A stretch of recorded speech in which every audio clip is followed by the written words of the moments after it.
Eva Perea, bienvenida al Spy de Pau. ¿Qué tal? Hola, ¿qué tal, Arnau? Muy bien. Tú eres sexóloga, coach y además estás especializada en personas altamente sensibles, que es de lo que me gustaría a mí hablar hoy. Así es, soy sexóloga, terapeuta de pareja y coach, y como bien has dicho, pues trabajo mucho con personas altamente sensibles. Para empezar, ¿qué es una persona altamente sensible? ¿Cómo lo definiríamos? La alta sensibilidad es un rasgo de la personalidad, ¿de acuerdo? Con lo que en ningún caso estamos hablando ni de un trastorno ni de una enfermedad. Y bueno, la definición más clara sería que son personas que reciben con mayor intensidad los estímulos de su alrededor. Todos los estímulos, desde estímulos externos como puede ser la luz, los olores, como estímulos más emocionales recibidos por otras personas. O sea, que son personas hipersensibles. Bueno, no es lo mismo hipersensibilidad que alta sensibilidad. La alta sensibilidad es un rasgo de la personalidad, ¿no? que, que se dispone ante todos los elementos de lo que es la vida, ¿no? Es mucho más global. Una persona hipersensible normalmente tiene esa hipersensibilidad ante determinados elementos de la vida, ¿no? Puede ser hipersensible ante ciertos alimentos, puede ser hipersensible solamente ante ciertos olores, y normalmente esa hipersensibilidad está acompañada siempre de elementos o connotaciones negativas. La alta sensibilidad es distinta en cuanto que se estimula de manera distinta todo el sistema neurosensorial.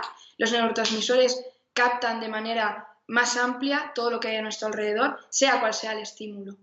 Entonces es mucho más global. Hasta que descubres que eres una persona altamente sensible, normalmente pues tú misma o las personas de tu alrededor pues te han ido poniendo distintas etiquetas, como pueden ser una persona insegura, ser vergonzosa, no tener capacidad para relacionarte, etcétera. Cuando descubres este rasgo, puedes empezar a deshacerte de esas etiquetas y ver que todo tiene una razón más allá de las distintas definiciones que te han acompañado a lo largo de tu vida.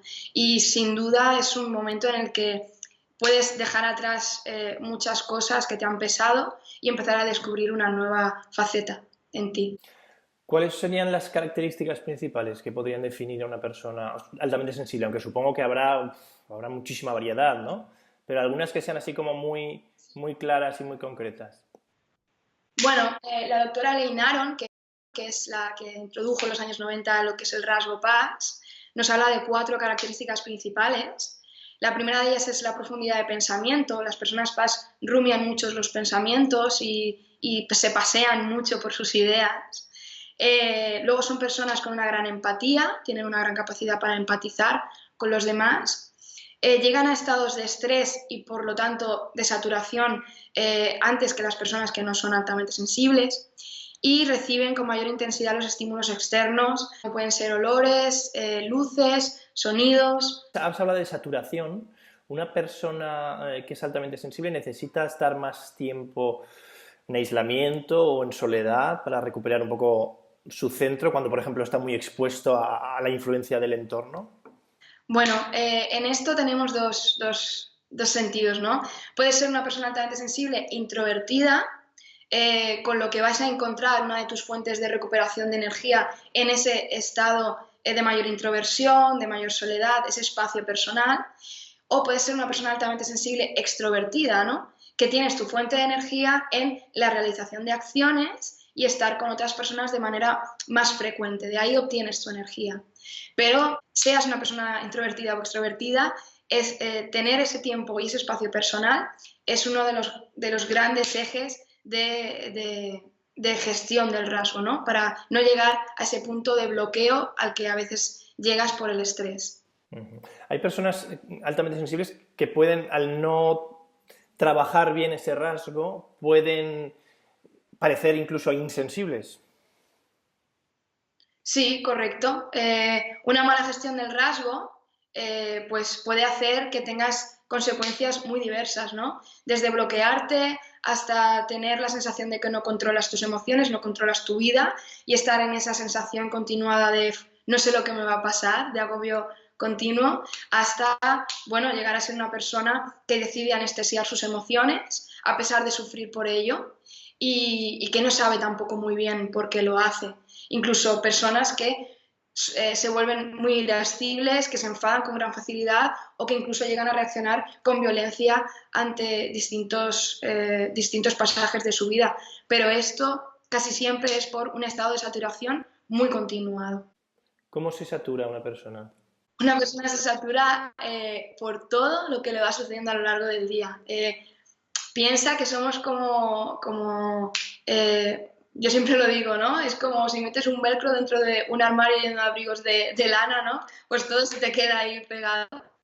Entonces, todos los estímulos del exterior van a sumar en ese estrés. No solamente las cosas que podemos considerar negativas, como puede ser una discusión o estar esperando en medio de un atasco, sino también las cosas que podemos considerar positivas, como una sorpresa, quedar con un amigo que conoces que te cae súper bien, pero eso también puede llegar a estresarte. Entonces, todo suma en esa saturación. Por eso es muy importante determinar cómo restar. ¿Hay algún porcentaje estudiado respecto a algún percentil de personas altamente sensibles en nuestra sociedad? En esta sociedad, al mismo tiempo, que se está convirtiendo en tan insensible en muchos aspectos. Los estudios que hay hasta el día de hoy determinan que entre un 15 y un 20% de la población es altamente sensible.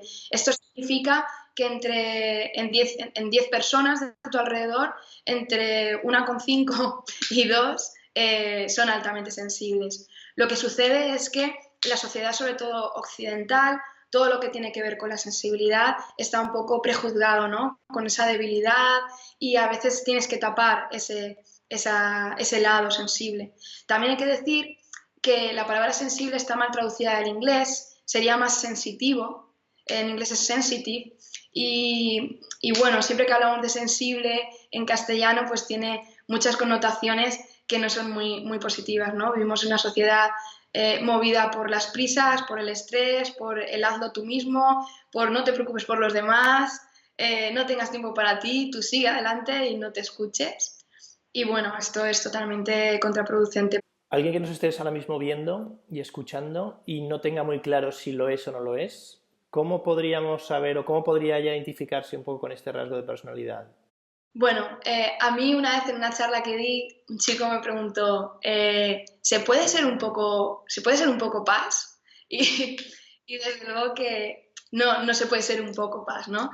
Realmente, si tú te sientes identificado con las cosas que yo he ido diciendo, con las cosas que lees sobre paz, es muy probable que seas una persona altamente sensible, sobre todo si cumples con los 4 rasgos que he dicho anteriormente. Existe una herramienta que es un test que elaboró la doctora Elaine Aron hace años, que bueno, es una herramienta que un poco dirige, ¿no? Al no ser una patología, no es diagnosticable y tenemos que guiarnos un poco por estas herramientas profesionales. ¿Y qué puede hacer una persona que es altamente sensible cuando ve que lo están pasando un poquito mal? Porque supongo que habrá gente que lo tendrá bastante bien integrado y habrá otras personas que lo llevarán un poquito peor. ¿Cuál sería el primerísimo paso para llevar con elegancia y con tranquilidad tu paz? En cuanto lo conoces, yo creo que ese es uno de los pasos más importantes. Y luego aceptar ese rasgo en tu personalidad. Es decir, una vez que lo aceptas y dejas de luchar contra él, que muchas veces es el principal problema, una vez has hecho eso, tienes que identificar cuáles son las herramientas que tú tienes y que a ti te sirven para poder gestionar el rasgo. Es decir, todo ese estrés que se va sumando, tú tienes que tener unas herramientas para ir teniendo métodos de canalización para no llegar a la saturación. ¿Cuáles son esas herramientas? O nómbranos algunas de esas herramientas, aunque sea así un poco en general. Una persona altamente sensible puede encontrar su fuente de estrés en elementos tan diversos como, por ejemplo, tener hambre, tener sed y no identificarlo y pasar medio día enfadado simplemente por esa situación. Una herramienta muy sencilla es llevar siempre algo de comida en el bolsillo, pues unas barritas energéticas, unos caramelos son suficientes. Tener presentes determinados tiempos de descanso a lo largo del día. Luego, herramientas como la actividad física. A mí es una de las principales, me parece una de las principales herramientas y que siempre ayuda. Porque piensa que las PAS muchas veces hasta que descubren el rasgo pasan mucho tiempo en estados de ansiedad. Hablo tanto de ir a andar, como de correr, como de meditar. A veces hablamos como que hay que adaptarse a una sociedad, ¿no? Las personas que son altamente sensibles les cuesta a lo mejor adaptarse a esta sociedad estándar, ¿no? En que va muy deprisa y que hay mucha intensidad, muy poca conexión real, mucha hiperconectividad y muy poca conexión real. Pero ¿cuáles son, que seguro que las hay un montón, las ventajas de ser una persona altamente sensible? Sin duda, hay muchas ventajas de ser una persona altamente sensible. Por ejemplo, esa profundidad y esa capacidad que tenemos de pensar las cosas de una manera un poco distinta hace que tengamos visiones distintas de lo que puede tener una persona no altamente sensible.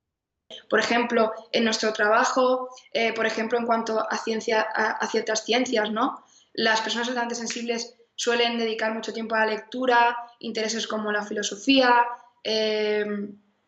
Además, el hecho de ser tan empáticas hace que puedas ayudar de maneras muy distintas a las personas que tienes a tu alrededor y ofrezcas, gracias a esa visión más global y más profunda, soluciones diferentes a las que otras personas pueden darles.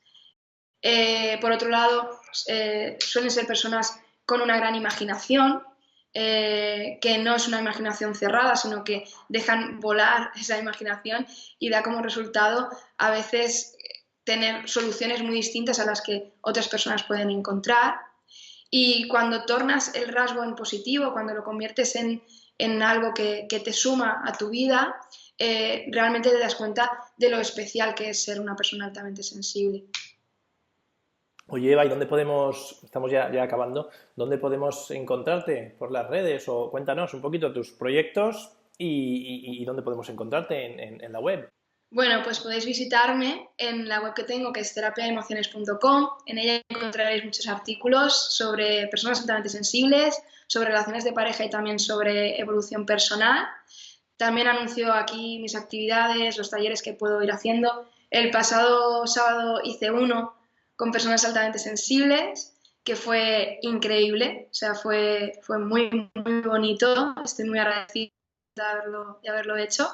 En enero haré otro en Barcelona, también un taller para personas altamente sensibles. Y nada, si buscáis en la web, podéis mandarme un email si deseáis poneros en contacto conmigo.